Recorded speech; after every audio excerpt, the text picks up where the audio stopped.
família passou por várias mudanças nos últimos anos. O núcleo familiar não se restringe mais aos laços biológicos entre pai, mãe e filhos. O amor e o desejo de cuidar de uma criança podem garantir na justiça o reconhecimento da paternidade socioafetiva. Só que este gesto precisa ser muito consciente e voluntário.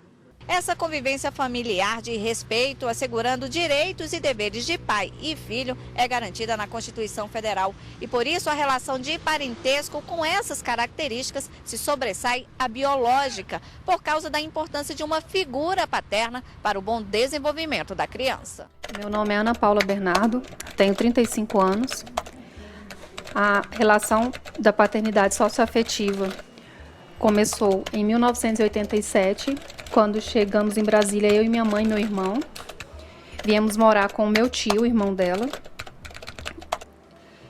E ficamos morando juntos. 3 anos depois, meu pai faleceu.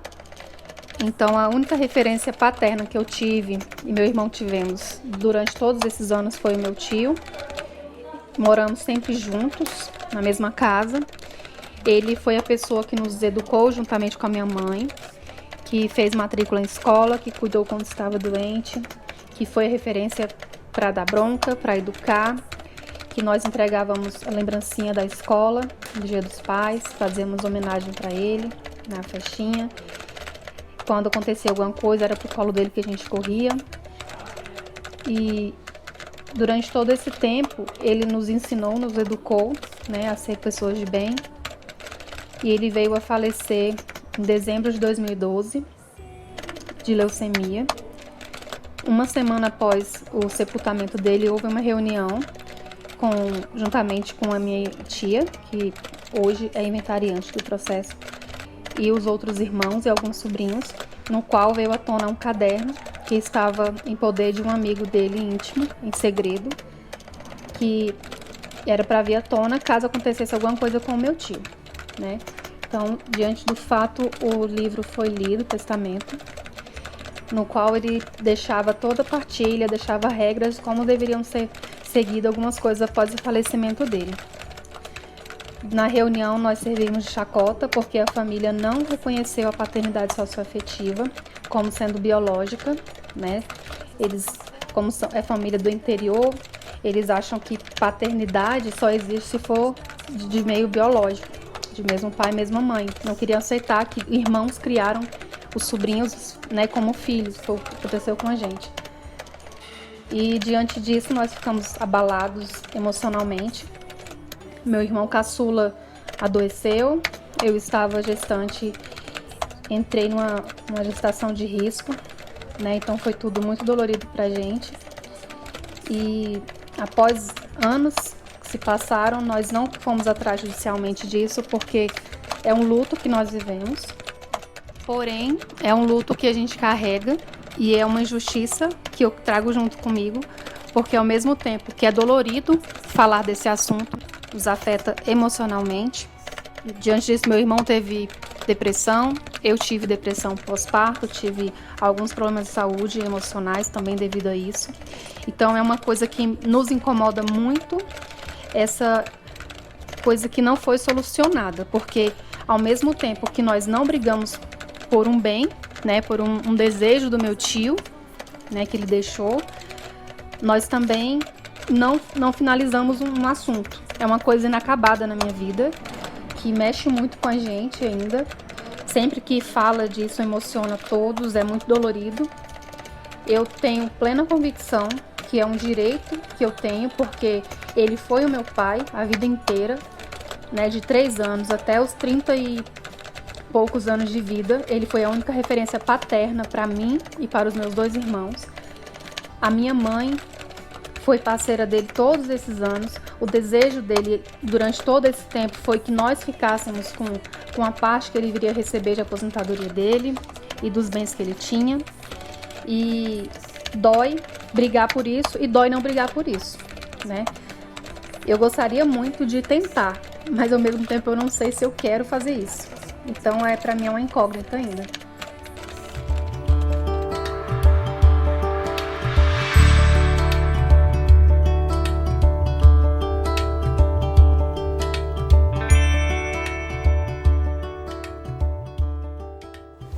sucessão ela é organizada no nosso ordenamento jurídico brasileiro de forma a permitir a transmissão do patrimônio de alguém que deixou de existir para os seus herdeiros, seja seus herdeiros necessários ou os testamentários. O princípio da Saizine informa que a abertura da sucessão dá-se no mesmo instante da morte do decujus, transmitindo-se automaticamente a herança aos seus herdeiros legítimos e testamentários. O referido princípio, proveniente do Código de Napoleão, foi inserido no ordenamento jurídico brasileiro pelo artigo 1784 do Código Civil, que dispõe: aberta a sucessão, a herança transmite-se desde logo aos herdeiros legítimos e testamentários. Bom, o direito sucessório ele está previsto no nosso Código Civil, que regulamenta a divisão de bens da pessoa falecida e faz uma divisão em duas sucessões, né? Fala-se em sucessão legítima e a sucessão testamentária. A sucessão testamentária é justamente para permitir que a pessoa ainda em vida disponha dos seus bens da maneira que ela tiver interesse. Só que a lei traz uma ressalva que, para proteger aqueles herdeiros necessários, e aí seriam as pessoas vinculadas, né? Teriam um vínculo mais próximo com o decujus, se existir esse rol, né, que são os filhos, o cônjuge também entra nessa lista dos herdeiros necessários. Então, existindo herdeiros necessários, a pessoa em vida pode dispor do seu patrimônio, metade do seu patrimônio, para quem ela bem entender. A legítima, nos exatos termos do artigo 1846, refere-se àquela parte da herança destinada aos herdeiros necessários, estando disposto que a legítima dos herdeiros necessários não pode ser incluída no testamento, havendo ainda limitação legal de quanto poderá dispor o testador em seu testamento, como forma de não se permitir injustiça com os sucessores em conformidade com o Código Civil de 2002. Os filhos ou os descendentes, eles são herdeiros necessários, portanto são herdeiros universal. Eles estão na classe de herdeiros, na primeira classe de herdeiros. Desta feita, ele sucede aos ascendentes e concorre com o cônjuge sobrevivente a depender do regime de bens adotado. E é interessante também notar que nos descendentes, os mais próximos, de grau mais próximo, excluem os mais remotos. O chamamento à sucessão dos herdeiros legítimos obedece a uma ordem de classificação. Estruturalmente falando, são chamados a suceder os herdeiros da primeira classe. Não existindo, chamam-se os da segunda classe. Se não existirem sucessores desta também, os da terceira classe serão convocados e assim por diante. Na verdade, ele vem previsto no nosso Código Civil como o primeiro do rol sucessório dos herdeiros necessários. Então, os filhos, hoje em dia, não se tem mais nenhuma distinção entre filhos adotivos, filhos biológicos, né? Independente do seu vínculo, filho é filho, e todos os filhos têm direitos sucessórios previstos em lei. E eles estão naquele rol falado dos herdeiros necessários. Então, a não ser que seja em caso da pessoa em vida ou por uma deserdação, buscar tirar o filho, né, por algum fato que macule a imagem desse filho, algum fato específico que a lei entenda que ele não merece aquela herança, em regra geral, todos os casos ele vai ter direito sim à parte da herança do seu pai. Na paternidade, maternidade, socioafetiva, quanto aos efeitos jurídicos, assemelha-se aos da adoção, sendo eles a declaração do estado de filho afetivo, a alteração do registro civil de nascimento, as relações de parentesco com os familiares dos pais afetivos, a irrevogabilidade da paternidade sociológica, a herança e o sustento, dentre outros. Com o advento da Constituição Federal, não há que se falar em diferença entre a filiação decorrente do vínculo biológico e adotiva. Não há diferença nenhuma no cunho sucessório a partir do advento da Constituição de 88. Na atual conjuntura, não há nenhum dispositivo que assegura direitos sucessórios ao filho de criação. Porém, existe hoje no ordenamento jurídico a proteção ao filho decorrente de laços socioafetivos.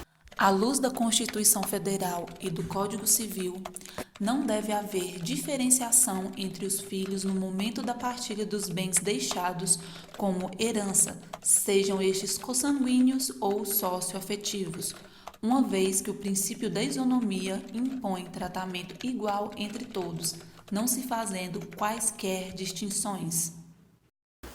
Direito algum, tá? Daquele que foi criado como filho. Mas há a possibilidade, não é? Se havia a vontade daquele que criou o filho de criação, não é? Já tiver ajuizado, por exemplo, a ação de adoção, tá? E vier a falecer no curso dela, há essa possibilidade. Há entendimento também da jurisprudência que, ainda que a ação não tenha sido ajuizada, há a possibilidade dessa adoção pós-mortem, né? Que daí reconheceria esse estado de fato, não é? Que é inclusive chamado pela doutrina de posse de estado de filho, não é? Isso é possível.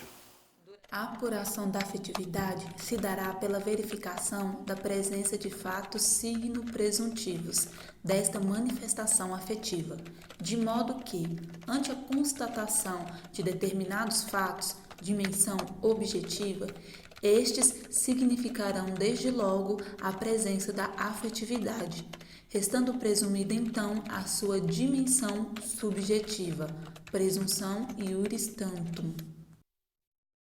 Durante a vida, se tiver provas disso, testemunhas, ele foi criado de fato, né, como filho, existia essa relação, essa condição de filho perante a sociedade, o que ele pode buscar é esse reconhecimento judicial pós-mortem. Então, ainda que não tenha tido essa adoção em vida, se ele tiver provas de que ele era filho, era criado e era considerado como se filho fosse, ele pode entrar com essa ação judicial pós-mortem, buscando esse reconhecimento da paternidade ou maternidade socioafetiva, e aí assim ele conseguiria sim esse efeito sucessório. Agora, se não tiver essa ação judicial, se não entrar com essa medida judicial, aí tão somente, né, pela essa situação de fato, ele não tem direito a nenhum efeito sucessório. Como já é muito bem falado, estudado, né, na união estável, a união estável a gente precisa que alguns requisitos sejam evidenciados no seio, né, da sociedade, na família, que seja externada essa vontade de viver como se família fosse. Da mesma forma, o filho de criação. Se existir esses elementos, essas provas testemunhais ou documentais, qualquer tipo de prova, meio de prova que consiga demonstrar que aquele pai ou aquele, né, o de cujos, aquela pessoa que deixou bens a inventariar, reconhecia aquela pessoa como filho, ele pode sim judicializar essa questão e demandar. O que não pode ser feito, e em alguns casos a gente verifica em processos judiciais, após a morte, uma pessoa que tinha um contato, uma afinidade muito grande com uma tia, mas era tratado como tia, essa tia criava, mas a tia tinha dinheiro. Aí quando a tia falece, a pessoa busca ser reconhecido como filho. Se não tem esse reconhecimento em vida, não tem como ter após a morte, né? Mas nesses casos é possível pleitear sim. A posse de estado de filho é, na verdade, a posse do estado de filho afetivo, cujo vínculo não está baseado na posse e domínio como nos direitos reais, mas sim nos bons sentimentos que são dispensados na relação entre pais e filhos. Mas o filho de criação, que é esse estado de posse de filho, por si só, não há no ordenamento jurídico brasileiro nenhum dispositivo que lhe assegura direitos sucessórios, sem antes estabelecer essa relação de filiação socioafetiva. A adoção pode acontecer sem esse vínculo afetivo prévio. Há, por exemplo, muitos casos em que as crianças são abandonadas pelos seus pais biológicos, são inseridas em cadastro de adoção, e as pessoas que estão pré-inscritas nessa lista, elas têm esse vínculo, essa filiação por esse vínculo civil, mas não havia anteriormente essa inserção nesse cadastro e o início do estágio de convivência com essa criança, não havia nenhum vínculo afetivo. Após a adoção, os pais biológicos deixam definitivamente de ter quaisquer obrigações com os filhos, de forma que o afeto, o tempo, o nome e todos os cuidados passarão a ser de deveres dos pais adotivos. Quanto à questão hereditária, os filhos adotivos, após a adoção, não têm mais direito à herança dos pais biológicos, visto que são cortados todos os elos. Por expressa disposição legal, uma vez que se dê a adoção, rompe-se aquele vínculo com a família biológica. Inclusive na certidão de nascimento sequer consta o nome dos pais biológicos, né? Passa a constar o nome dos pais adotivos, não é? Inclusive com possibilidade de mudança de nome, e daí não remanesce vínculo algum, portanto daí não decorre direito algum com relação à família biológica. Há o que a doutrina chama de multiparentalidade. Significa dizer que no mesmo assento de nascimento seria possível haver 2 pais ou 2 mães.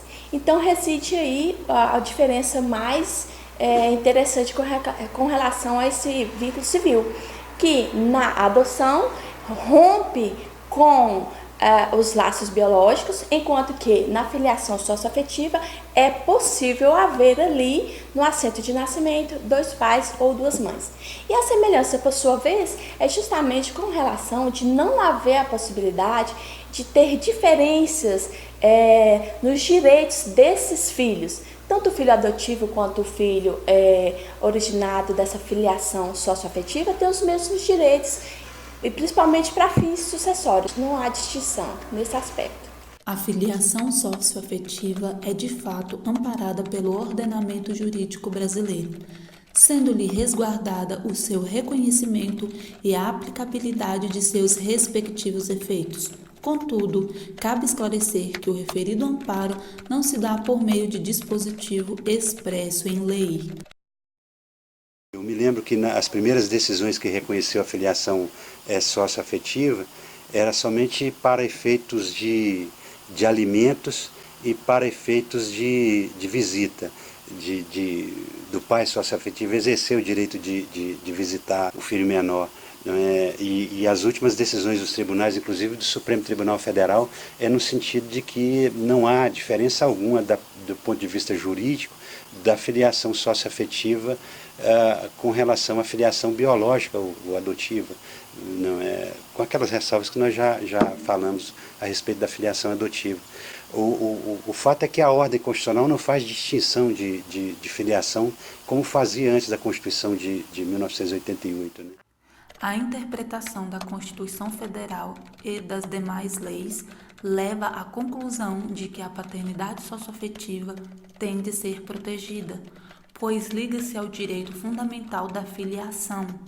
Além da proteção à socioafetividade, que conduz ao reconhecimento da parentalidade socioafetiva, também é necessário que haja tratamento igual entre as relações familiares construídas pelo afeto e as demais relações.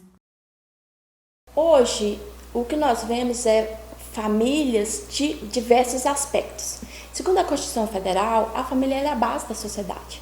Só que hoje em dia a família não é só formada pelos pais biológicos e seus filhos. A família vai muito além disso.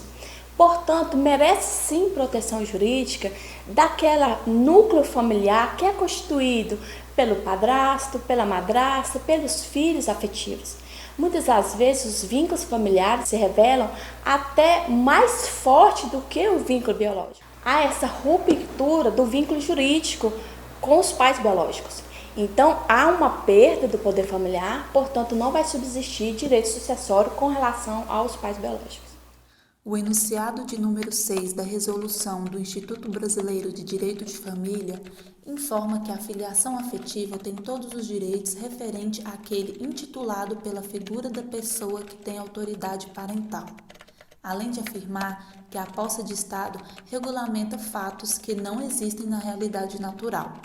No entanto, um filho socioafetivo não pode deixar de ter todos os seus direitos devidamente reconhecidos apenas pela falta de formalização.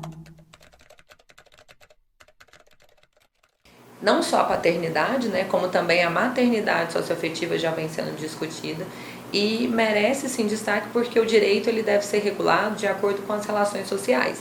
Então, muitas vezes, a lei, né, a legislação, a jurisprudência, ela surge de acordo com o contexto. E nós sabemos que hoje a família, ela fala-se na família mosaica, na família complexa, há essa multiparentalidade. Então, o direito tem que ser capaz de regular essas relações complexas também, essas relações diversas que vêm surgindo rotineiramente.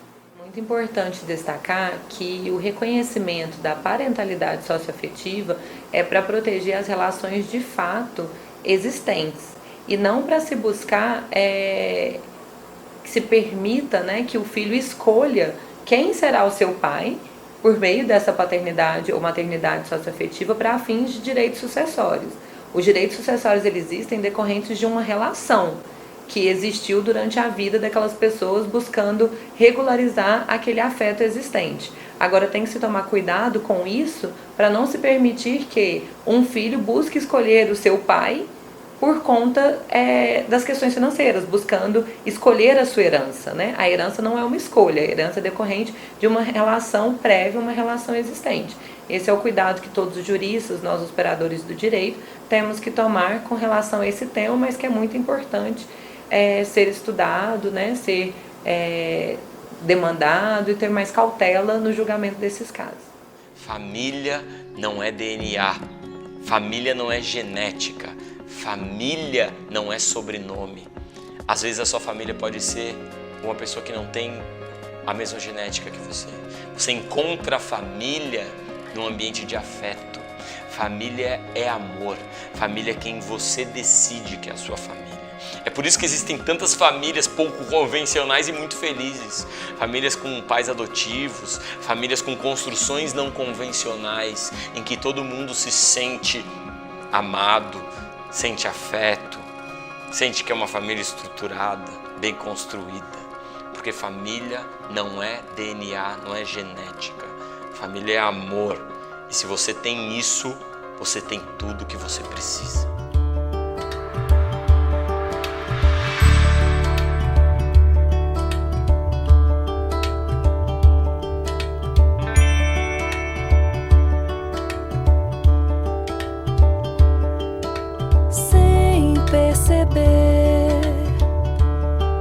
A semente se transforma em árvore, a lagarta vira borboleta e o vento vai contando a história.